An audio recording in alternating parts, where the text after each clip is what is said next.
On the right-hand side of the page, you see the Quranic text, and on the margin, there's a translation of the meanings in English, German, French, Russian, etc.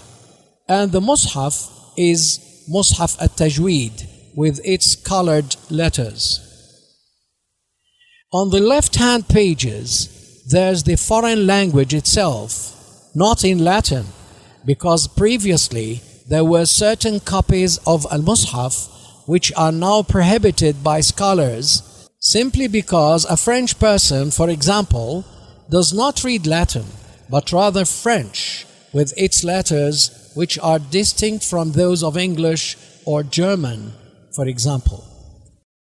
This made scholars prohibit writing the Quranic text except in Arabic letters. The sound sh in German letters requires to be symbolized by the sign SCH, which is made up of 3 letters, while in French it is symbolized by CH and in English SH. Therefore, Latin letters cannot be used to symbolize a certain sound in all languages. In other words, for each language, proper marks have to be used. For example, in Spanish, the letter J and J use a letter different from that for J. In short, what we have had the honor to do is to serve God's book in a distinguished way based on a logical principle. For example, the letter Q in Arabic, which does not exist in English, we have dotted the foreign letter whose pronunciation is quite close to the Arabic pronunciation. The Arabic word qala is at first sight read by a foreigner as kala, but by dotting the letter kaf, it is pronounced q and not k. Also, the letter t does not exist in English, in which case the English letter t is the closest to it.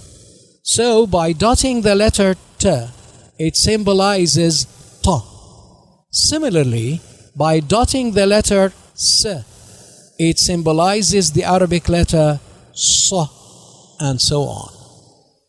In this way, a foreigner can read the Quran in Arabic pronunciation through the letters of his own language.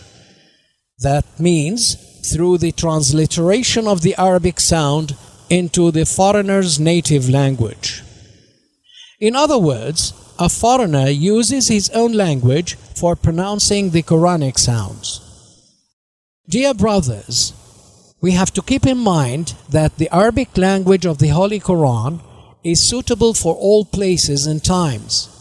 In other words, we have made it possible for all people to read the Quranic text in Arabic through transliteration and at the same time understand the meanings of its words and expressions through translation on the right-hand page of the Mus'haf. It has also become easy for a foreigner to learn Arabic letters and sounds in the future. Soon after a foreigner declares conversion to Islam, he will be surprisingly able to read the Quran in good Arabic pronunciation with the help of someone to help him pronounce properly.